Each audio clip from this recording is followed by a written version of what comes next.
Si tu regardes cette vidéo, c'est que tu es étudiant et que tu veux te lancer dans l'entrepreneuriat, alors cette vidéo est faite pour toi. Je vais te présenter le statut d'étudiant indépendant, ses avantages et les conditions d'accès.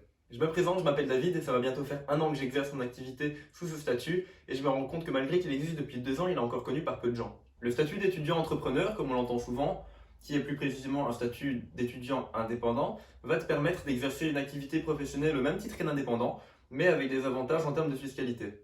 Les avantages vont dépendre de la somme que tu vas gagner de manière annuelle. Donc il y a plusieurs paliers de revenus. Les revenus que je vais te citer ici sont pour l'année 2019, donc ils varient en fonction des années. Tous les ans, ils montent un peu.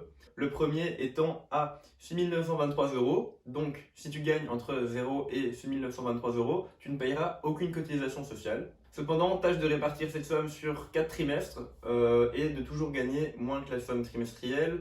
Donc tu vas devoir gagner moins de 1 730 € par trimestre.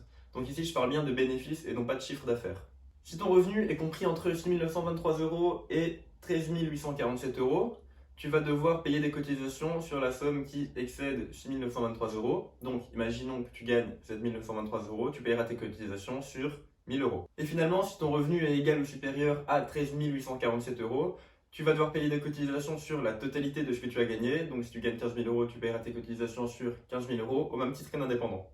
Si tu as un job étudiant, pas de panique, tu as quand même droit à tes 475 heures et l'argent que tu vas gagner en tant que jobiste ne s'accumulera pas à l'argent que tu vas gagner en tant qu'indépendant, c'est vraiment deux choses à part entière. Pour ce qui est du bilan comptable, contrairement à un indépendant traditionnel, ton bilan comptable sera uniquement annuel. Je t'expliquerai comment gérer ta comptabilité dans une autre vidéo. Finalement, les conditions d'accès. Comme son nom l'indique, tu dois être étudiant, ça veut dire être inscrit en école ou à l'université, pour un minimum de 27 crédits par an. Tu dois être âgé entre 18 et 25 ans. Si tu remplis ces deux conditions, tu peux t'inscrire dans une caisse d'assurance.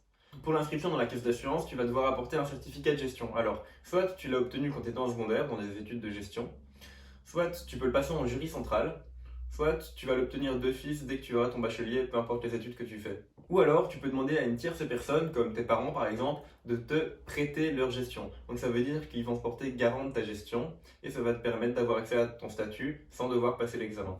Alors voilà, la vidéo est terminée. N'hésite pas à liker, me poser des questions en commentaire si tu en as, j'y répondrai. Et même à t'abonner car plein d'autres vidéos sont à venir sur le statut d'étudiant entrepreneur en Belgique et sur l'entrepreneuriat au sens large.